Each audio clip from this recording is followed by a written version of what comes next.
them new moons, man. Right. Every time before the new moon come in, I go into it, man. You know. Now I was going into something. I don't know if I put it on my favorites, but I was reading some article. The new moon, the whole new moon cycle. You have the new moon, right?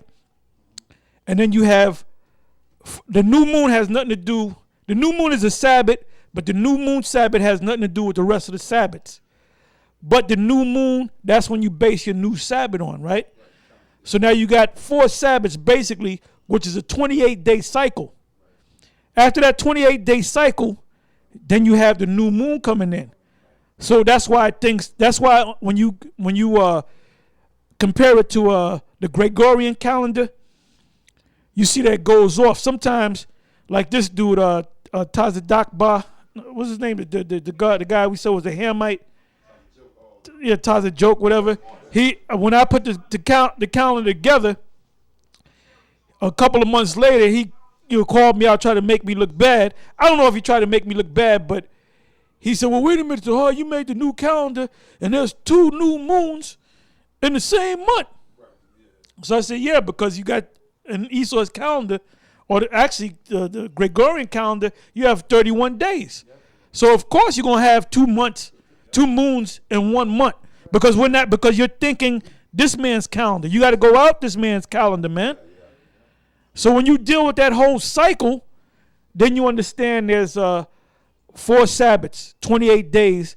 Then the next day, actually day and a half, that's when the new moon come in. Okay? You guys don't even know how many days is in a month. And when I say month, I'm talking about a lunar month. That's where the word come from, man. So that's why the Spirit jumped on me every time, a couple of days or a week before the new moon come in. I put a little short video up showing when the new moon come in. Okay? But anyway, let me go back to this. I'm gonna pass it to another apostle. Okay. It said, would to the Most High you could bear with me a little in my folly, and indeed bear with me. For I am jealous over you with powerly jealousy. For I have espoused you, engaged you, married you to one husband, that I may present you as a chaste virgin to Yahushua. All right? A third, but I fear lest by any means, as the serpent beguiled Eve, the woman, through his subtlety, so your mind should be corrupted from the simplicity that is in Yahushua. Because a lot of you young guys, you want to be the top dogs, but you're being deceived by these spiritual demons, man. The scriptures speak about being a novice, lest he be lifted up with pride and come under the condemnation of the devil. All right. 4, for if he that cometh preaches another Jesus. Now, what is another Jesus? When we all came from the main school, we were taught that the Most High's name was Yahweh and the Son's name was Yahushua. So where did Nate come along with Christ? He went off, man, but he said that we sold out because we changed the doctrine. Nigga, you changed the doctrine. You took the number 1 key out of the doctrine, which is the Lord's name. You don't even say Yahweh. You notice he don't say Yahweh, or he don't say Yahushua. Right. He'll say Most High in Christ. It says, for if he that cometh preacheth another Jesus, meaning Christ, whom ye have not preached, and we never preach that, or if ye receive another spirit, this guy's coming with another spirit, man, which ye have not received, or another gospel, which ye have not accepted, ye might well bear with him. It says, for I suppose I was not a whit behind the very chiefest apostles. But though I be rude in speech, yet not in knowledge, but we have been thoroughly made manifest among you in all things. And that describes us to a T. Yeah, and the Apostle Tar just read in that scripture where it says the simplicity that's in Yahweh Shai, because this truth is very simple. You know, some of you guys make it complicated. That's why the Apostle Paul made this statement, 2 Corinthians 3 and 12. Seeing then that we have such hope, meaning the hope of salvation through the blood of Yahweh Shai, we use great plainness of speech, you know. So basically it's plain, it's simple.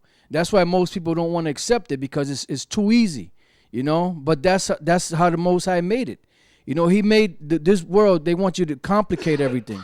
You know, everything has to be like in a certain curriculum, and you have to go to this scholar and go to that scholar and go to this book and go to that book and compare this. You know, it's easy, man. Like, what was it, Floyd Mayweather's father or Roger? One of them said it's easy. It's super simple. It's plain. And the Lord said to make it plain and write it upon tables. You know, so when you speak the truth is very simple. It's not complicated, but you guys want to make it complicated because you're looking for that justification, or should I say, trying to think of the word, you know, like reverence, you know, from other people, you know, to get that vainglory, the water. You know, that's why you're doing it. And that's what women do too. That's what women, man. Women make things more complicated than what they are. This is the book of Philippians chapter 2 verse 12. It says, "Wherefore, my beloved, as ye have always obeyed, not as in my presence only, but now much more in my absence." This is what the Apostle Paul was writing. He said, not just when I'm there, but even more so when I'm not there. Work out your own salvation with fear and trembling. That's what it all boils down to, man. You know, it ain't no thing of, oh, the apostle's going to see me come with a breakdown or do a whole bunch of videos. Nah, man, you got to work out your own salvation with fear and trembling, man. With the fear that even though you did all that work, you still might not make it, man. Like Yahweh Shai said, I'm an unprofitable servant. You got to have that fear and tremble, man. You don't be sitting up there trying to get beside yourself and complicating. Like a lot of young bro, y'all be asking questions and stuff that you... Stupid fucking questions. That's the best way to say it. Stupid fucking questions, man.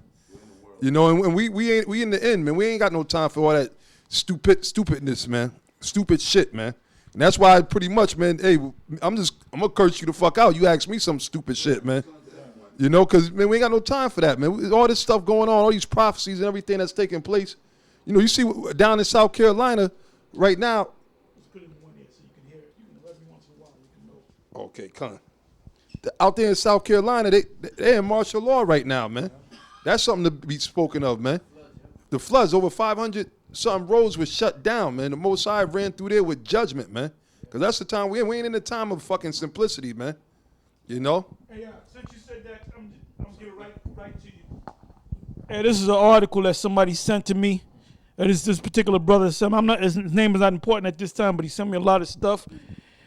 This is, I'm just going to read the headline. It said, Venezuelan government tells citizens to eat fried rocks as food shortages caused by socialist policies threaten widespread starvation. Okay? That's the word speak. You know, like the scriptures say, at the end it shall speak. That's the prophecy speaking, man. These are things that you should be concerned with, because why? The more these prophecies come to pass, the closer Yahweh Shai is to coming back. And once Yahweh Shai comes back, he ain't coming back to play. He's coming back to take this devil down and to deliver his elect and set up his kingdom. You know, like my man said in Blood In, Blood Out, the Vato from Aslan is going to come back and set up the kingdom of the homeboys back, you know, in so many words. So basically, you know, because we don't like living like we living. I'm sorry. He was actually talking about Yahweh Shai.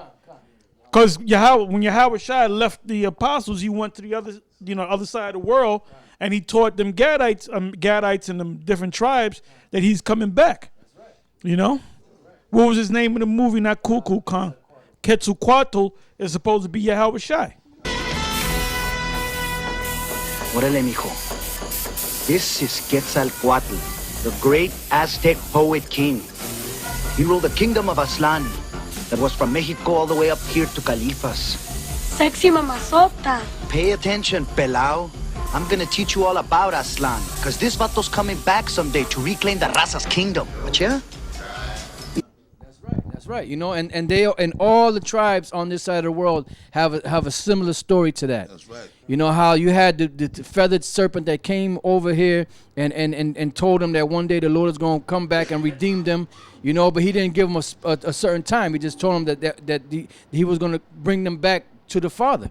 Why? Because this was the other sheep that were not of the fold that was over there in Jerusalem. You know, so if you look at all them different tribes, a majority of them have a story of Yahushua coming to this side of the world. You know, and the reason why he came as a feathered serpent with the gold and silver and all that, you know, was because, you know, in the scriptures, it refers to Yahushua as the serpent that bit the people in the wilderness.